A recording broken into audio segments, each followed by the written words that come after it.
자, 1번 문제부터 쭉 보도록 하겠습니다. 아들러의 개인심리학적 상담 이론입니다. 아들러 하면은 개인심리학적 상담이다. 이렇게 연결하는 것도 필요하죠. 여기에 대한 설명으로 옳지 않은 것은입니다. 자, 거기에다가 이제 간단하게 여러분들 이제 교재 보고 지금 듣고 계신 걸로 알고 있는데요. 하라고 쓰시면 되겠습니다. 그리고 저는 오른쪽에 상담학이라고 쓰겠습니다. 이게 무슨 말인지 알겠죠? 왼쪽은 문항곤란도입니다. 오른쪽은 영역이 되겠습니다. 이렇게 하나씩 같이 적어가면서 공부하시면 영역을 공부하는 데 도움이 될 겁니다. 첫 번째, 무의식이 의식보다 중요하다고 본다라고 했어요. 무의식이 보다 더 중요하다라고 한 사람이 누구죠? 네, 지그문트 프로이트입니다.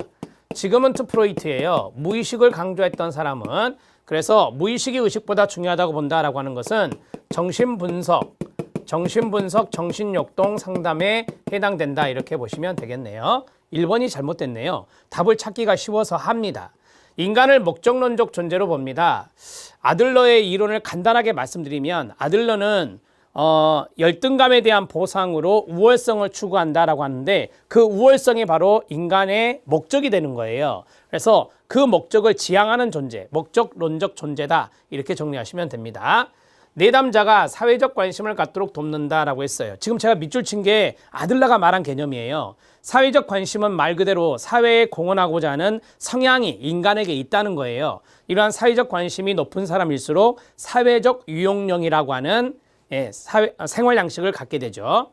그 다음에 낙담한 내담자에게 용기를 불어넣는 격려에 초점을 둔다라고 했어요. 자, 여기 용기를 불어넣는 것을 동기부여라고 하죠. 동기부여를 위한 격려, 이러한 것들을 아들러의 개인심리학은 강조합니다. 이렇게 정리하시면 돼요. 행동수정보다는 동기수정, 동기에 관심을 많이 가졌던 것이 아들러의 개인심리학 상담이다. 동기 강조, 이렇게 정리하시면 되겠습니다. 자, 1번의 답은 1번이 답이 되겠습니다. 이렇게 정리하시죠. 자, 2번 문제 들어갑니다. 자, 해설을 제가 아주 장황하게 달아드렸으니까 해설도 꼼꼼히 살펴주시기 바랍니다. 2번 문제 들어가겠습니다. 2번 문제는 진로 상담 기법, 상담 기법이라 했으니까 상담학에 해당되는 문제가 되겠고, 그 다음에 직업카드 분류 활동에 대한 설명으로 옳지 않은 것은입니다. 이것도 하에 해당되는 문제가 되겠습니다.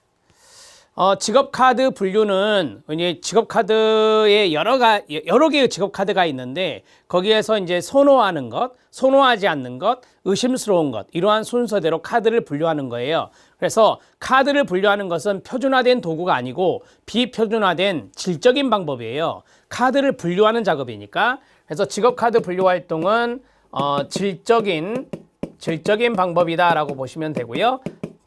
질적인 방법이 바로 표준화되지 않은 비표준화된 방법이다. 이렇게 정리할 수 있겠습니다. 내담자가 능동적으로 자발적으로 직업 분류 과정에 참여하도록 해야 되겠죠. 당연한 이야기. 자, 우리가 이제 카드를 분류하면서 이 사람이 선호한 게 뭐고 선호하지 않는 게 무엇인지 즉각적인 피드백을 제공해 줄 수가 있을 겁니다. 자, 우리가 이제 여기에 대해서 홀랜드 직업 유형도 보거든요. 그래서 홀랜드 직업 유형과 이 사람이 선호하는 것과 이제 연결해서 보는 것도 있어요. 그래서 거기에 대해서 상담사가 바로 이제 즉각적인 피드백을 해줄 수 있고요. 다양한 집단에 사용할 수도 있습니다. 다양한 집단이라는 것은 뭐 학생들, 성인들 이러한 사람들에게 쓸 수 있다라고 보시면 되겠고요. 그 다음에 집단의 흥미를 알아보는 흥미는 맞아요.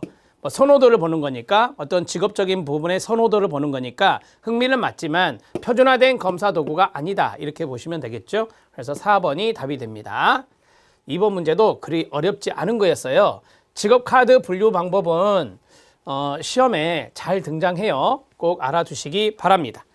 자, 3번 문제를 보도록 하겠습니다. 직업카드 분류에 대한 내용을 많이 넣어드렸으니까 정리해 주시죠. 자, 세 번째입니다. 다음 설명에 해당되는 로저스의 이론입니다. 자, 로저스의 이론에서 현상학 이론이 있고요. 현상학 이론이 있고, 그 다음에 이분의 상담 모델이 인간 중심 상담이라고 해요. 이 두 가지 정도 알아놓으시고 개념을 찾는 거네요. 자, 투사, 가치 조건화, 비합리적 신념, 실현화 경향성인데 로저스가 말한 것에 투사와 비합리적 신념은 없어요. 투사라고 하는 것은 방어 기제잖아요. 이거는 안나 프로이드가 말한 거고, 비합리적 신념은 엘버트 앨리스, 즉 합리 정서 행동 치료에서 나오는 비합리적 신념이잖아요. 그래서 두 가지를 커트할 수가 있습니다. 아, 죄송합니다. 이거 하입니다.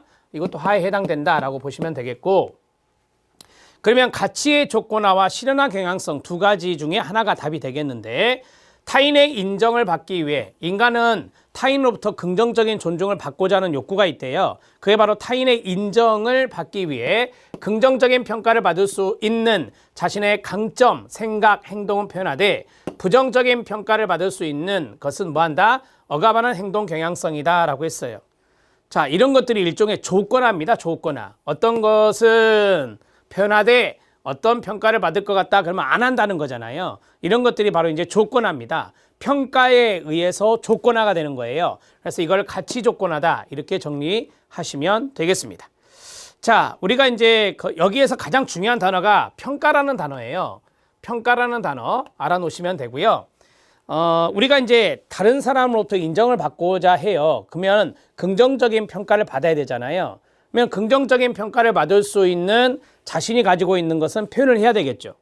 자, 그리고 부정적인 평가를 받을 수 있는 것은 안 해야 타인으로부터 인정을 받을 수 있는 거 아닙니까? 그래서 부정적인 평가를 받은 것은 억압을 하는 그러한 행동 경향성을 바로 가치의 조건하다 이렇게 말하는 것이에요.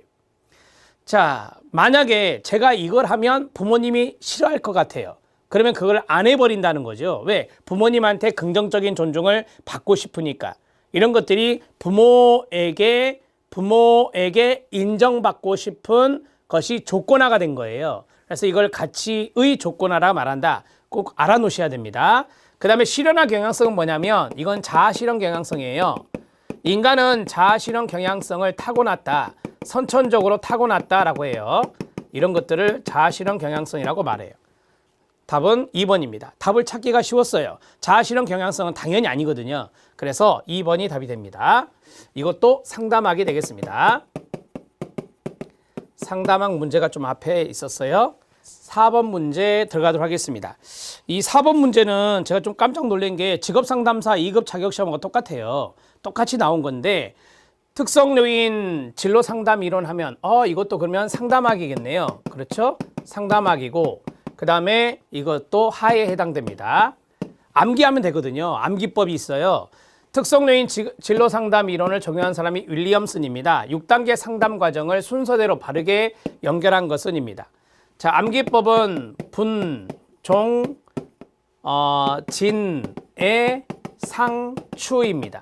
이렇게 정리하시면 되는데요. 첫 번째가 분석이고요. 두 번째가 종합이고요. 세 번째가 진단, 그 다음에 네 번째가 예측, 다섯 번째가 상담, 마지막이 바로 추수지도, 사후지도를 말하죠. 그것을 이야기하는 것입니다. 그러면 분종이니까 종합이 들어가야 돼요. 1번 아니면 2번이죠. 진애라 그랬으니까 자, 2번이 답이 되는 거예요. 이렇게 해서 간단하게 암기법으로 끝낼 수 있는 것이 바로 이 문제고, 이 문제는 자격시험에서도 여러 번 나왔습니다. 잘 알아두시기 바랍니다. 자, 각각에 대한 설명은 여러분들이 해설을 참고해 주시면 되겠습니다. 자, 5번 문제 들어가도록 하겠습니다. 5번 문제는 이제 인지치료 이론, 인지상담인데요. 이거는 중에 해당되고 상담학입니다. 중에 해당되고 상담학이다. 이렇게 정리하시면 되겠습니다. 사례 문제이기 때문에 중으로 보았습니다. 백의 인지치료 이론에서 말하는 그렇죠? 인지적 오류입니다.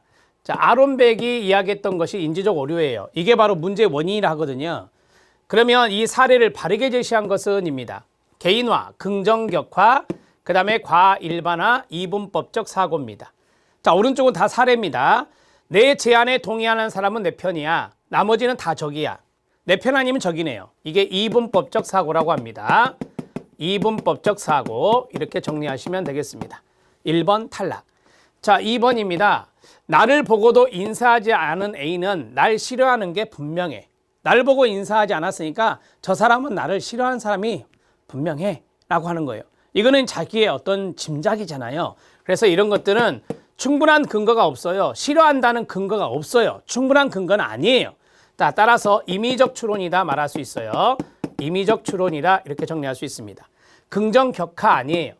긍정격화는 자신의 어떤 긍정적인 경험이나 결과를 너무 격화시키는 거예요. 아, 내가 이번 시험 합격하는 거 다른 사람도 다 할 수 있는 거야. 이런 거죠. 자기의 어떤 긍정적인 결과나 경험을 격화시키는 겁니다. 그런 것들을 긍정격화라 합니다. 생전 처음 사기를 당하고 나니, 처음 사기를 당했어요. 태어나서 처음으로. 세상 사람들이 다 사기꾼 같아 라고 했어요. 한 번 사기 당해놓고 다 사기꾼이다 라고 보면 이거는 과잉일반화입니다. 과잉일반화, 과일반화라고도 하죠. 네, 맞습니다. 그 다음에 팀장님이 화가 난 것은 다 나 때문이야 라고 했어요. 어떤 문제의 원인이 자기 자신 때문이다. 이게 바로 개인화라고 해요. 개인화라고 합니다. 자, 이분법적 사고 아니고요. 그래서 답은 3번이 됩니다. 이런 문제 좋은 문제예요. 인지적 오류가 아주 많거든요. 그래서 거기에 대한 개념이라든지 거기에 대한 사례라든지 이런 것들이 충분히 나올 수 있습니다. 왜 이런 걸 측정할 것 같습니까? 여러분들이 이제 투입이 돼요. 공무원에 대해서 투입이 되면 그 사람 우리가 이제 공직자니까 민원인이라고 하잖아요. 민원인이 상담을 요청했는데 여러분들은 상담을 하고 심리검사하고 그렇게 해야 됩니다. 상담을 하는데 이 사람이 인지적 오류가 무엇인지 찾아내야 되잖아요. 찾아내야 상담의 결과가 좋아지거든요. 근데 이러한 사례를 모르면 이 사람이 어떤 인지적 오류가 있는지 모르잖아요. 되게 이제 인지적 오류를 문제 원인을 보는 아름백의 인지치료를 많이 하거든요. 그래서 이런 것들 나중에 공직자 되시면 상담에 조금 이렇게 많이 내가 모른다 그러면 여러분들이 워크숍도 찾아다니셔야 돼요. 공무원 연수교육에서 하겠지만 여러분들이 이런 전문적인 과정을 꼭 배우셔야 된다는 것을 말씀드립니다. 심리검사도 마찬가지고요. 자, 5번 문제의 답은 3번이었습니다. 자, 6번 문제 들어가도록 하겠습니다. 자, 6번 문제는 이 사회 인지 진로 이론이에요. 거기에 근거한 진로 상담 접근 방법이다라고 했는데요. 옳지 않은 것은입니다. 자, 우리가 보통 사회 인지 진로 이론이다. 사회 인지 진로 이론이다. 라고 하면 어디 파트에 있냐면 심리학 파트에 있어요. 이건 심리학 파트에 있는 것이다 라고 보시면 되고요. 그러면 사회인지 진로 이론 거기 내용에서 중이라고 보시고요. 저는 중으로 분석을 했어요. 사회인지 진로 이론의 대표적인 학자들이 있는데요. 렌트, 브라운, 해케트입니다.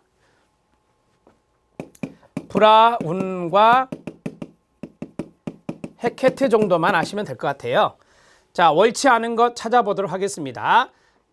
사회인지 진로 이론에서 사회인지에 별표 치세요. 우리가 이제 사회인지 하면은 생각나는 사람이 또 한 사람 있어요. 바로 사회인지 이론의 학자인 반두라도 있어요.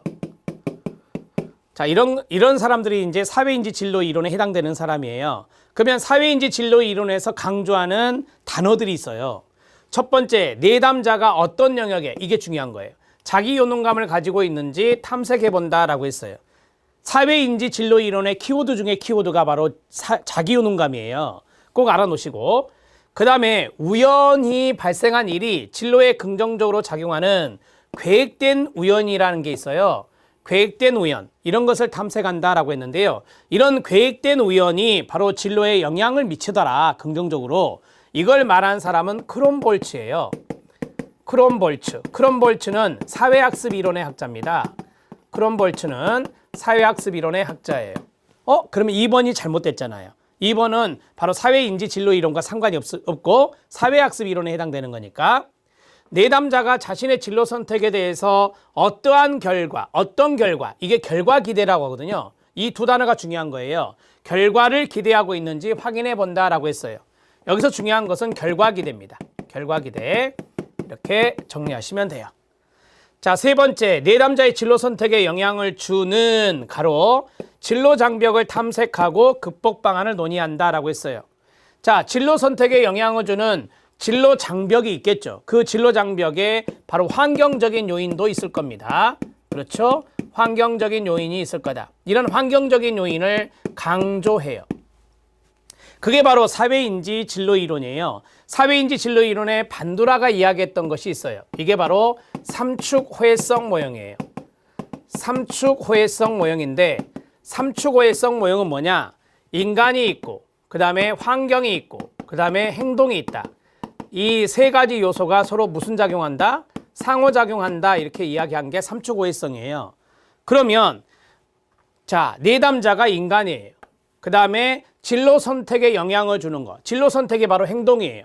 거기에 진로 장벽이 있대요. 그게 뭐예요? 환경적인 요인이다 이 말이에요. 이런 것들을 탐색해야 된다는 거죠. 그래서 이 세 가지 요소를 모두 고려하는 것이 바로 이 반드라의 사회인지이론, 사회인지이론이기 때문에 사회인지 진로 이론이기 때문에 이렇게 정리를 할 수가 있습니다. 자, 답을 해결했습니다. 2번이 답이 돼요. 앞에 있는 문제들보다는 조금 더 어려운 문제 패턴이죠. 그래서 중으로 보았습니다. 자, 7번 문제 들어가도록 하겠습니다.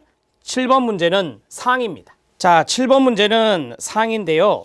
여러분들이 이제 거기 보면 뭐 각주도 달려 있고 한데 그 각주 내용들도 잘 기억해 놓으시기 바랍니다.